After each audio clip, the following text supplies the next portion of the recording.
विजय नाम गोटे अलसुआ लोक थिला। से दिने काम कले 5 दिन घरे शुए। एकदा से शोइथिबा बेले स्वप्न देखिला ताकू प्रभु महादेव मारिबा पाई रागरे कहउचंती, हईरे अलसुआ विजय, तू दिने काम करी 5 दिन शोउछु, तते टिके खराब लागुनी? गाँर समस्त लोक काम करी पेट पोषिबा सह धनी होई गलेनी, हेले तू सेई गरीब होई रहिचु। तेणु तू आजी मो हाथरू मरिबा पाई प्रस्तुत होई जा। हे प्रभु महादेव, दया करी मते क्षमा करि दियो ओ मते मारोनी। मु आजी ठारू शपथ करी कहूची प्रत्येक दिन काम को जीवी एवं अनेक टंका रोजगार करिबी। राजू एपरी कहिछि कि नाही, हठात तार निद भांगी गला ओ से कहिला, बाप रे कि भयंकर स्वप्न! यही संगे संगे मो जीवनटा पलाई थांता। मु तो मो जीवन बंचेबा पाई महादेवंको पाखरे शपथ कली, हेले जदि आजि ठारू काम न करे ताहले प्रभु मो उपरे रागिबे। तेणु मते किछि गोटे करिबाकू पड़िबो। एपरी कही विजय काम खोजिबारे लागिला। काम खोजी खोजी राजू पाखरे पहुंची कहिला, अरे ओ राजू भाई, तम घरे किछि काम अछि जदि दियो, मु करिबी। मु बहुत दिन हेबो काम खोजुची, हेले काम पाउनी। दया करी मते काम देले मु किछि टंका रोजगार करिबी। राजू जानिथिला विजय हेउची गोटिए कुढ़िया लोक। से सबु बेले काम ठकाए, तेणु से मिछ कहिला, अरे विजय भाई, विश्वास करो मो घरे जमा भी काम नाही। मु मध्य पाखापाखी 2 दिन हेबो काम खोजुची, हेले मते काम न मिलिबारु मु घरे बसिची। जदि पारुछ तमे मते किछि काम जुटाई दियो। एहा सुनी विजय सेठारु मन दुखरे आगकू बढ़िला एवं से दिन सारा बहुत काम खोजिला, किंतु तार अलसुआ गुण पाई ताकू जमा भी काम मिलिला नाही। तेणु से गोटे जगारे बसी कहिला, अरे मु बहुत काम खोजिलेनी, हेले लोक मानक पाखरे काम थाई मध्य मते केही भी काम देउ नाहंती। तेणु मते किछि गोटे करिबाकू पड़िबो, जहा द्वारा मु अन्य काहा पाखकू काम मागिबाकू जिबिनी। हेले मु कोन करिबी? से परी कहूतिबा बेले हठात नड़िया गछरू गोटिए नड़िया पड़िला। नड़िया को देखी विजय मनरे गोटिए उपाय जुटिला। तेणु से कहिला, अरे ए नड़िया को देखी मो मुंडरे गोटे उपाय जुटिछि। जाउछि गोटे नड़ियार स्विमिंग पूल तैयारी करिबी। एमितिरे आम आखो पाखरे स्विमिंग पूल नाही ओ यहाँ सांगकू भीषण गरम हेउछि। तेणु लोक माने मो नड़िया स्विमिंग पूल को गाधोइबाकू आसिबे एवं मु धनी होई जिबी। एपरी कही से आवश्यक सामग्री धरी गोटिए खोला जगह को गला एवं नड़िया स्विमिंग पूल बनाइबा कार्य लागी पड़िला। एवं धीरे धीरे समय गड़ी 10 दिन पारी होई गला एवं एपाखरे विजय नड़िया स्विमिंग पूल तैयारी करी देई कहिला, अरे शेषरे बहुत कष्ट करी मो नड़िया स्विमिंग पूल कार्य सरी गला। एबे पास खाली गाँ गाँ बुली कहिबी एवं लोक माने एकथा सुनिले मो नड़िया स्विमिंग पूल को गाधोइबाकू आसिबे। एपरी कही विजय गाँ रे जाई कहिला, सुनो सुनो गाँ वाला, आम गाँ पाखरे एक नड़िया स्विमिंग पूल तैयारी करा जाइछि। आपण माने सेठाकू आसंतु एवं ठंडा ठंडा पानी रे गाधोइबार मजा उठांतु मात्र अल्प मूल्य रे। एबे ही आसंतु एवं ए ऑफर को हाथ छोड़ा करंतु नाही। एक कथा गाँर सबु लोक सुनिले एवं ता पर दिन सकाळ हेबा परे विजय तार नड़िया स्विमिंग पूल पाखरे छिड़ा होई रहिला केतेबेले लोक आसिबे ओ तार किछि टंका रोजगार हेबो। हेले पाखापाखी 2 घंटा बीतिबा परे मध्य सेठाकू गोटे भी लोक आसिले नाही। तेणु विजय कहिला, अरे समय बहुत हेलानी ओ ता संगकू बहुत जोरे गरम हेउची, हेले लोक माने ए ठंडा पानी रे गाधोइबाकू आसु नाहंती काहेकि? लागुछि मो भाग्य बोधे खराब, मो समस्त परिश्रम माटी रे मिसी गला। विजय एतिकी कहिछि कि नाही, हठात एतिकी बेले राजू सेठाकू आसिला एवं कहिला, अरे विजय भाई, मु सुनिछि तमे कुआडे गोटे नड़िया स्विमिंग पूल बनाइछ ओ अल्प मूल्य रे गाधोइबा पई सुजोग देउछ।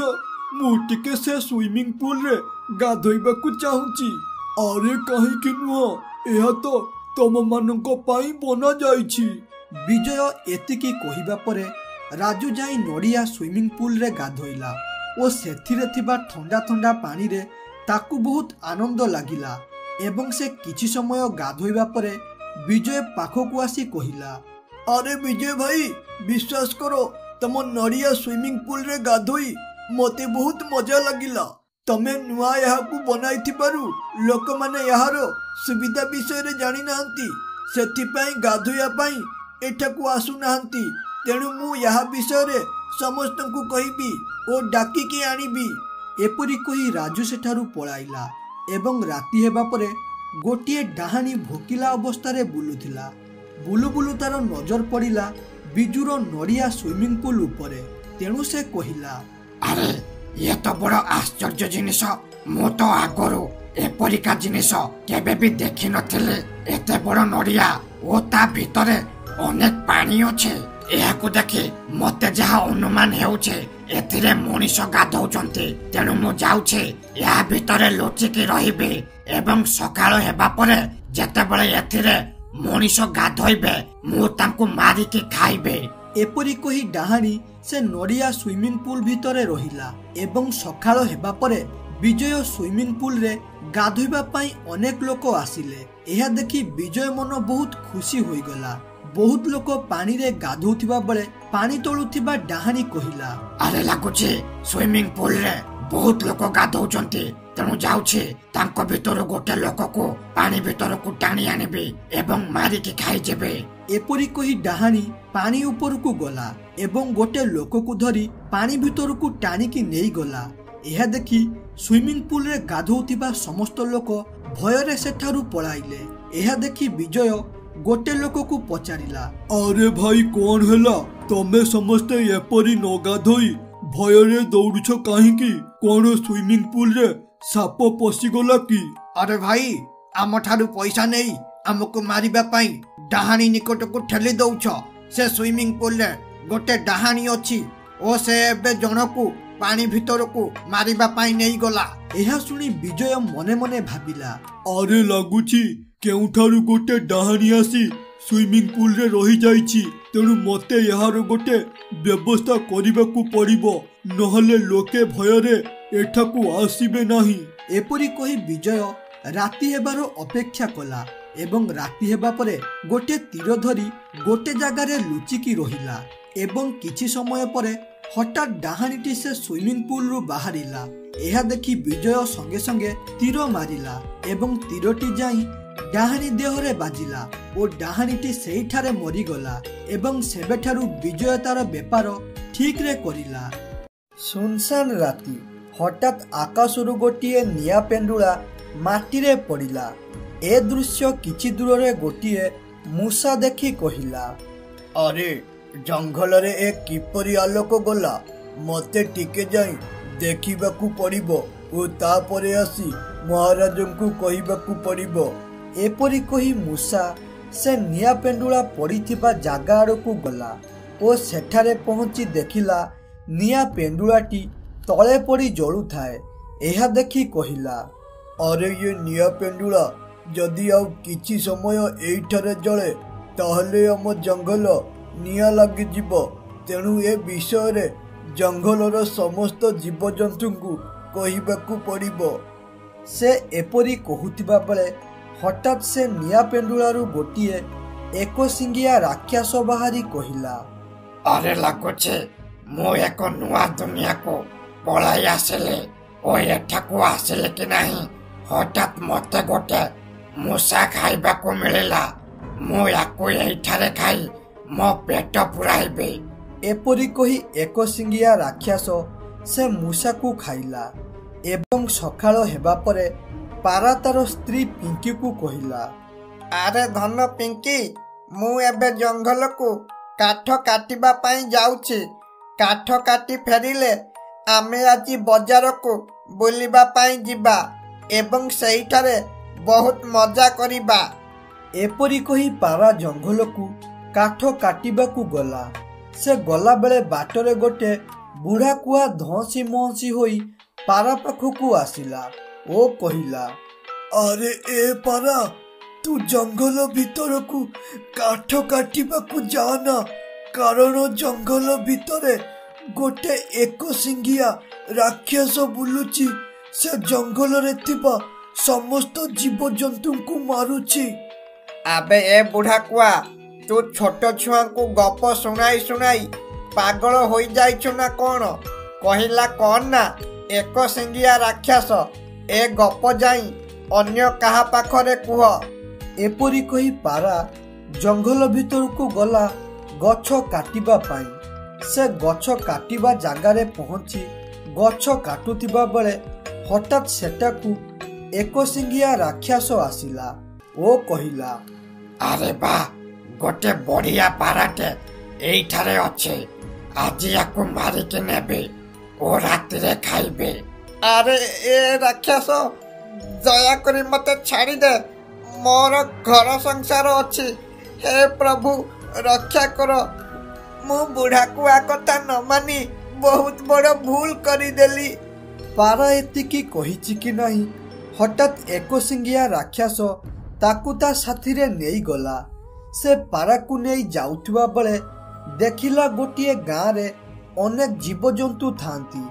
ଏହା ଦେଖି ରାକ୍ଷସ ବହୁତ ଖୁସି ହୋଇଗଲା ଏବଂ ସେଠାରୁ ତାର ଗୁମ୍ଫା ପାଖକୁ ପଳାଇ ଆସି କହିଲା, ଆରେ ବା, ଜୀବଜନ୍ତୁ ମାନଙ୍କର ଗୋଟିଏ ଗାଁ ଦେଖିଲି। ଏବେ ଖାଦ୍ୟ ପାଇଁ ମତେ ଏଣେ ତେଣେ ଯିବାକୁ ପଡ଼ିବ ନାହିଁ। ମୁଁ ବାସ୍ ଖାଲି ସେ ଗାଁକୁ ଯିବି ଓ ମନ ଭରିକି ଖାଇବି। ରାକ୍ଷସ ଏପରି କହି ରହିଲା ଏବଂ ରାତି ହେବା ପରେ ରାକ୍ଷସ ଉଡ଼ି ଉଡ଼ି ଗାଁ ଆଡ଼କୁ ଆସିଲା ଓ ଦେଖିଲା ଗୋଟିଏ ବିଲୁଆ ବାଘ ଓ ଚଢ଼େଇ କଥା ହେଉଥିଲେ। ଆରେ ବାଘ ମଉସା, ଆମ ଜଙ୍ଗଲକୁ ଗୋଟିଏ ଏକଶିଙ୍ଗିଆ ରାକ୍ଷସ ଆସିଛି। ସେ ଜଙ୍ଗଲର ସମସ୍ତ ଜୀବଜନ୍ତୁଙ୍କୁ ମାରିକି ଖାଉଛି। ତେଣୁ ଆମକୁ ସାବଧାନରେ ରହିବାକୁ ପଡ଼ିବ। ବିଲୁଆ ଏପରି କହୁଥିବା ବେଳେ ହଠାତ୍ ଭୂତ ସେଠାକୁ ଆସିଲା ଏବଂ ବିଲୁଆକୁ ତା ସାଥିରେ ନେଇକି ପଳାଇଲା ଏବଂ ସକାଳ ହେବା ପରେ ଏ କଥା ଗାଁର ସବୁଆଡ଼େ ମାରିଗଲା। ତେଣୁ ଗାଁର ଜୀବଜନ୍ତୁ ରାଜାଙ୍କ ପାଖକୁ ଗଲେ। ସେଠାରେ ପହଞ୍ଚିବା ପରେ ପିଙ୍କି କହିଲା, ମହାରାଜ, ଆମ ଗାଁ ଓ ଜଙ୍ଗଲରେ ଗୋଟେ ଏକଶିଙ୍ଗିଆ ରାକ୍ଷସ ପଶି ଯାଇଛି, ଯିଏକି ସମସ୍ତ ଜୀବଜନ୍ତୁଙ୍କୁ ଜୀବନରୁ ମାରି ଦେଉଛି। ତେଣୁ ଦୟାକରି ଆମକୁ ତା କବଳରୁ ରକ୍ଷା କର। ଆରେ ଗାଁ ବାଲା, ଏ ବିଷୟରେ ମୁଁ ଜାଣିଛି, ହେଲେ ମୁଁ କ'ଣ କରିବି? ସେ ରାକ୍ଷସ ସହ ଲଢ଼ିବା ପାଇଁ ମୋର ଶକ୍ତି ନାହିଁ। ତେଣୁ କେମିତି ତାକୁ ଏ ଜଙ୍ଗଲରୁ ବିଦା କରିବି? ରାଜା ଏତିକି କହୁଥିବା ବେଳେ ହଠାତ୍ ସେଠାକୁ କୁଆ ଆସି କହିଲା, ମହାରାଜଙ୍କର ଜୟ ହେଉ। ମହାରାଜ, ସେ ଏକଶିଙ୍ଗିଆ ରାକ୍ଷସକୁ ମାରିବା ପାଇଁ ମାତ୍ର ଗୋଟେ ଉପାୟ ଅଛି। ଆରେ ବୁଢ଼ା କୁଆ, ତୁମେ ଶୀଘ୍ର ସେ ଉପାୟ କୁହ, ଯାହାଦ୍ୱାରା ଆମେ ଜଙ୍ଗଲର ଜୀବଜନ୍ତୁଙ୍କୁ ବଞ୍ଚାଇ ପାରିବା। ମହାରାଜ, ସେ ଏକଶିଙ୍ଗିଆ ରାକ୍ଷସ ଗୋଟିଏ ନିଆଁ ଗୋଳାରେ ଆମ ଜଙ୍ଗଲକୁ ଆସିଥିଲା। ସେ ନିଆଁ ଗୋଳା ଏବେ ଲିଭି ଯାଇଛି। ଯଦି ସେ ନିଆଁ ଗୋଳାରେ ନିଆଁ ଲଗାଇ ପାରିବ, ତାହେଲେ ସେ ଏକଶିଙ୍ଗିଆ ରାକ୍ଷସ ଜୀବନରୁ ମରିଯିବ। ଏହା ଶୁଣି ମହାରାଜ ହାତରେ ଗୋଟିଏ ନିଆଁ ବାଡ଼ି ଧରି ସେ ଲିଭି ଯାଇଥିବା ନିଆଁ ଗୋଳା ଆଡ଼କୁ ଗଲେ। ସେଠାରେ ପହଞ୍ଚି ଦେଖିଲେ ନିଆଁ ଗୋଳା ପାଖରେ ଏକଶିଙ୍ଗିଆ ରାକ୍ଷସ ଶୋଇଥାଏ। ଏହା ଦେଖି ମହାରାଜ ମନରେ ଟିକେ ସାହସ ବାନ୍ଧି ସେ ଲିଭି ଯାଇଥିବା ନିଆଁ ଗୋଳାରେ ନିଆଁ ଲଗାଇ ଦେଲେ, ଯାହାଫଳରେ ଏକଶିଙ୍ଗିଆ ରାକ୍ଷସ ସେଇଠାରେ ଅଦୃଶ୍ୟ ହୋଇଗଲା ଏବଂ ସେବେଠାରୁ ଜଙ୍ଗଲର ସମସ୍ତ ଜୀବଜନ୍ତୁ ଖୁସିରେ ବଞ୍ଚ।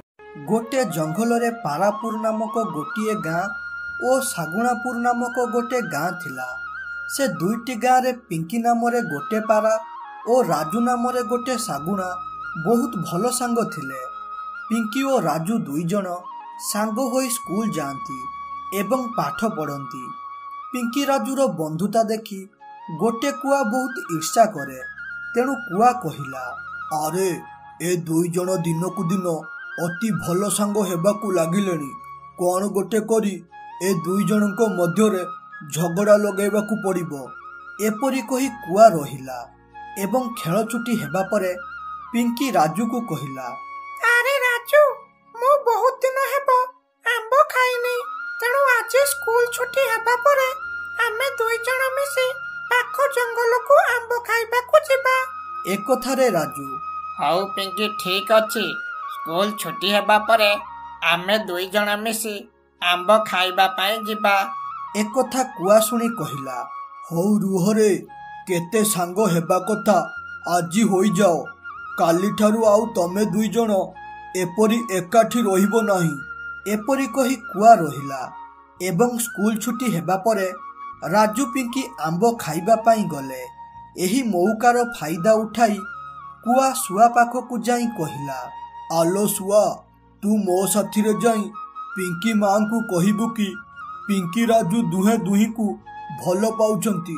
ତୁ ଯଦି ଏପରି ମିଛ କଥା କହିବୁ ତାହେଲେ ମୁଁ ତତେ ଗୋଟେ ଚକୋଲେଟ୍ ଦେବି। ଏହା ଶୁଣି ଶୁଆ ରାଜି ହୋଇଗଲା ଓ କୁଆ ସାଥିରେ ପିଙ୍କି ଘରକୁ ଗଲା। ପିଙ୍କି ଘରେ ପହଞ୍ଚିବା ପରେ କୁଆ ପିଙ୍କି ମା ପୂଜାକୁ କହିଲା, ଆରେ ପୂଜା ଆଣ୍ଟି, ତମେ ଗୋଟେ କଥା ଜାଣିଛ ନା? ରାଜୁ ପିଙ୍କି ଦୁହେଁ ଦୁହିଁକୁ ଭଲ ପାଉଛନ୍ତି ଓ ସ୍କୁଲରେ ଜମା ବି ପାଠ ପଢୁନାହାନ୍ତି, ଖାଲି ବୁଲୁଛନ୍ତି।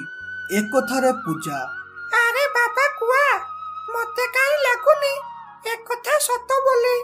କାରଣ ରାଜୁ ପିଙ୍କି ଦୁହେଁ ବହୁତ ଭଲ ସାଙ୍ଗ। ଏକଥାରେ କୁଆ, ଆରେ ପୂଜା ଆଣ୍ଟି, ମୁଁ ଜାଣିଥିଲି ତମେ ମୋ କଥାକୁ ବିଶ୍ୱାସ କରିବନି ବୋଲି। ତେଣୁ ମୁଁ ମୋ ସାଥିରେ ଶୁଆକୁ ନେଇ ଆସିଛି। ସେ ଏସବୁ ଦୃଶ୍ୟ ଦେଖିଛି। ଆରେ ଶୁଆ, ତୁ କ'ଣ ଦେଖିଛୁ କହ? ଏକଥାରେ ଶୁଆ, ଆରେ ପୂଜା ଆଣ୍ଟି, କୁଆ ସତ କହୁଛି। ରାଜୁ ପିଙ୍କି ପରସ୍ପରକୁ ଭଲ ପାଉଛନ୍ତି। ଖାଲି ସେତିକି ନୁହଁ, ସ୍କୁଲ ଛୁଟି ହେବା ପରେ ଦୁହେଁ ସବୁବେଳେ ଜଙ୍ଗଲକୁ ବୁଲିବାକୁ ଯାଉଛନ୍ତି। ଏକଥା ଶୁଣି ପୂଜା ବହୁତ ଜୋରରେ ରାଗିଗଲା। ଏ ପାଖରେ ପିଙ୍କି ଆମ୍ବ ଖାଇ ବିଳମ୍ବରେ ଘରକୁ ଫେରିଲା। ଏହା ଦେଖି ପୂଜା ରାଗରେ କହିଲା, ହଇଲୋ ମାଙ୍କିଡି ପିଙ୍କି, ତୋର ଆସିବା ଏତେ ବିଳମ୍ବ ହେଲା କ'ଣ ପାଇଁ? ଏକଥାରେ ପିଙ୍କି କହିଲା, ମା, ମୁଁ ଓ ରାଜୁ ଟିକେ ଆମ୍ବ ଖାଇବାକୁ ପାଖ ଜଙ୍ଗଲକୁ ପଳାଇଥିଲୁ। ଏକଥାରେ ପୂଜା, ଆଲୋ ଘୋଡ଼ା ମୁଇଁ, ତୁ ଆମ୍ବ ଖାଇବାକୁ ଯାଇଥିଲୁ ନା ରାଜୁ ସହ କୁଆଡେ ବୁଲିବାକୁ ଯାଇଥିଲୁ? ବୁଝିଲୁ ନା, ତୁ ଲୁଚି ଲୁଚି ଯେଉଁ ରାଜୁକୁ ଭଲ ପାଉଛୁ ନା, ମୁଁ ସବୁ ଜାଣି ସାରିଛି। ଖବରଦାର, ଯଦି କାଲିଠାରୁ ତୁ ରାଜୁ ସହ ମିଶିଛୁ ତାହେଲେ ତତେ ଓ ରାଜୁକୁ ବହୁତ ବାଡ଼ାଇବି। ଏହା ଶୁଣି ପିଙ୍କି ତାର ମାକୁ ଯେତେ କହିଲା କି ରାଜୁ ତାର ସାଙ୍ଗ ବୋଲି ଓ ସେ ରାଜୁକୁ ଭଲ ପାଉନି, ହେଲେ ପୂଜା ଜମା ବି ବୁଝିଲା ନାହିଁ। ପୂଜା ପିଙ୍କିକୁ ଏପରି କହି ତାଙ୍କ ପଡ଼ୋଶୀ ଟିକି ଚଢ଼େଇ ପାଖକୁ ଯାଇ କହିଲା, ଆରେ ଟିକି ଚଢ଼େଇ, ମୋର ଖାଲି ଗୋଟେ କାମ କର। ଯେବେ ବି ଶାଗୁଣା ରାଜୁ ଆମ ପିଙ୍କିକୁ ଦେଖା କରିବାକୁ ଆସିବ କିମ୍ବା ତା ସାଥିରେ ମିଶିବାର ଦେଖିବୁ, ସେଇଠି ସେ ରାଜୁଟାକୁ ବାଡ଼ାଇବୁ। ଏକଥାରେ ଟିକି ଚଢ଼େଇ, ଆରେ ପୂଜା ଭାଉଜ, ତମେ ଜମା ବି ଚିନ୍ତା କର ନା, ତମ କାମ ହେଇଯିବ। ବାସ୍ ଖାଲି ଆମ ଗାଁ ଟୋକାଙ୍କୁ ଗୋଟେ ଫିଷ୍ଟ ଦେଇଦେବ।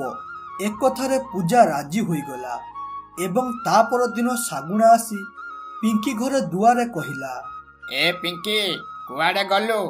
ବାହାରକୁ ଆସ, ଆମେ ଦୁଇ ଜଣ ମିଶି ସ୍କୁଲ ଯିବା। ରାଜୁ ଏତିକି କହୁଥିବା ବେଳେ ଟିକି ଚଢ଼େଇ ତାଙ୍କ ଗାଁର ଟୋକାଙ୍କୁ ଧରି ଆସି ରାଜୁକୁ ପିଟିଲା। ଏ ଦୃଶ୍ୟ ରାଜୁ ଗାଁର ଗୋଟେ ଶାଗୁଣା ଦେଖି ରାଜୁ ବାପା ସମ୍ବିତ ପାଖକୁ ଯାଇ କହିଲା, ଆରେ ସମ୍ବିତ ଭାଇ, ଆମ ରାଜୁକୁ ସେ ପାରା ଗାଁ ଟୋକାମାନେ ବହୁତ ମାରିଲେ।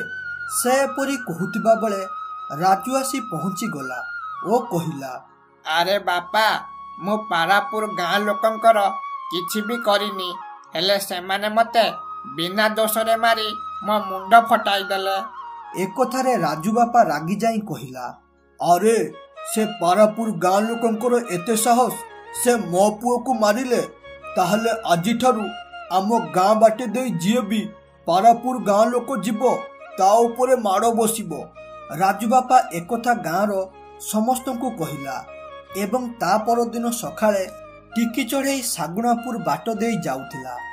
ଏତିକି ବେଳେ ସେ ଗାଁର କିଛି ଚଢ଼େଇ ଆସି ଟିକି ଚଢ଼େଇକୁ ଖୁବ୍ ପିଟିଲେ, ଯାହାଦ୍ୱାରା ଟିକି ଚଢ଼େଇ ରାଗରେ ସେଠାରୁ ଆସି ତାଙ୍କ ଗାଁର ଅନ୍ୟ ଚଢ଼େଇଙ୍କୁ କହିଲା।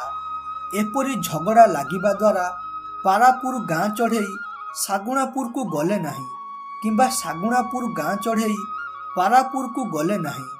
ହେଲେ ରାଜୁ ପିଙ୍କିକୁ ବହୁତ ମନେ ପକାଉଥିଲା, ତେଣୁ ସେ କହିଲା, ଆରେ ପିଙ୍କିର ମୋର କେତେ ବନ୍ଧୁତା ଥିଲା, ହେଲେ ଜାଣିନି କ'ଣ ପାଇଁ ଆଜି ଭାଙ୍ଗିଗଲା।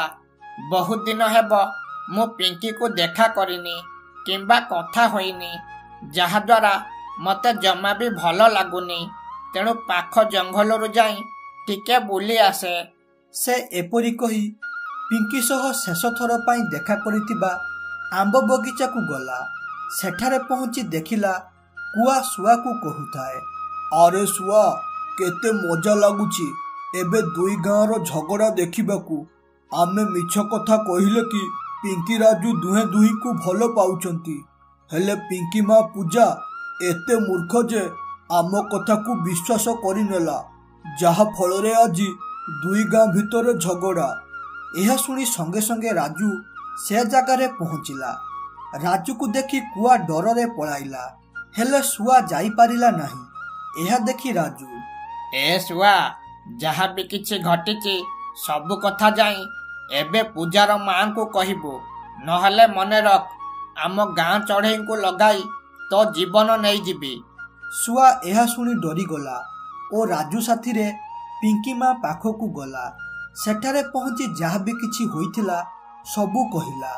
ଏହା ଶୁଣି ପିଙ୍କି ମା, ଆରେ ବାବା ରାଜୁ, ତୁ ନିର୍ଦୋଷ, ହେଲେ ମୁଁ ଏ ଶୁଆ ଓ କୁଆ ବୁଦ୍ଧିରେ ପଡ଼ି ତତେ ମାରିଲି।